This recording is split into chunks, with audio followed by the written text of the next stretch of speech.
because of the keenness to get rid of criminals in uniform, the bad cops, really important. There's not one police officer that would disagree with that happening, but there's an awful lot of very innocent officers being swept along with this because of what is perceived as the angry public and the public perception. We've got to cleanse all the officers. No, the huge majority are ordinary men and women going to do their job. Can you understand? I'm sure you can, but can you explain to us what is going through the mind of your former colleagues who are handing in their firearms licenses? Yes, certainly. This isn't a sudden thing, really. We've been expecting this for a very long time. And unfortunately, the fear has already been there. It's speaking extremely generically from any previous job to any future job. Police officers, armed police officers, are believing that they are very much out there. They're looking for a head on the stick, and armed response officers being immediately compared to, well, you've shot someone, it needs to be a full investigation. Yes, it does need to be a full investigation, but where the shift with CPS has happened, which is the concern in the future as well, is that you're really being treated as a suspect immediately, when really you should these officers should be treated as a witness, full investigation. Clearly, if there was very, very clear evidence that this was a premeditated murder and I'm talking generically, of course, then that's quite different. But that's never happened to my knowledge yet in the history. But it could. So you need to have those safeguards. You can't just say that, these police officers are protected, full stop. So what was before was okay. What was happening was the shift in what so-called was public opinion was actually a very loud and understandably angry group of people who relatives of any person who has had their life taken by police. You can understand why they're angry, but generally I think it's important that police leaders, and there's not many of them about at the moment, that the police feel feel completely abandoned.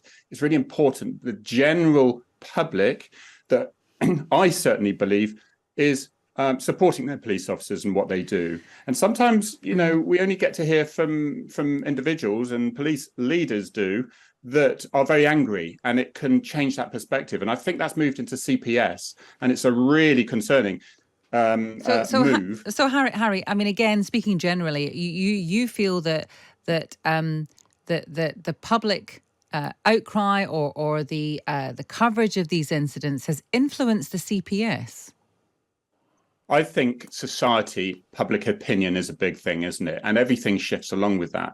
I think police officers have been sitting there, and I'm not talking armed response officers here, because of the keenness to get rid of criminals in uniform.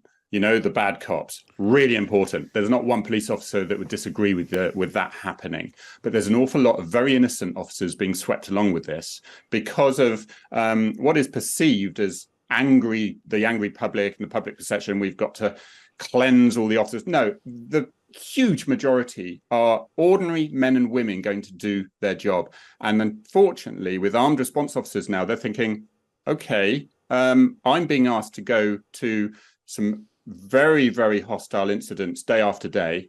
I've got to make a split decision. First of all, am I going to hesitate, or is my colleague going to hesitate now? And therefore, someone's going to lose their life because they're thinking, whoa, when I shoot, I could be on remand for murder. And they're thinking that generically, not specific jobs now. They're thinking about it anyway. Is that where we've shifted? I tell you what, I'm going to get another job. I don't need this. And the push from the families is going to be quite rightly like that too. Okay. Why should they take the risk? Would anyone else? No, Harry, that's a very interesting point, putting it that way. The thing is, presumably this problem has always existed. And again, having to speak very, very generally around this, this is a difficult job to do. And it's unenviable for many people. Firearms officers do a very, very difficult job. However, people are human, people make errors, things go wrong. And to kind of argue, which it sounds a little bit like some people have been, that police officers, firearms officers have complete indemnity, sounds wrong.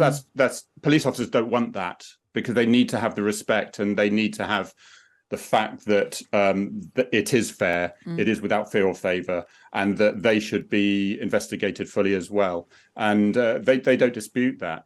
I was involved in post-incident management, which is basically to facilitate the inquiry but have the welfare of the officers at mind. Because what you'd have in the past for many decades is there'd be a police shooting, there'd be an initial investigating officer before the IOPC now but would turn up, and just to keep the scene, and they would be a murder officer, and they'd say, right, I'm going to treat this as a murder.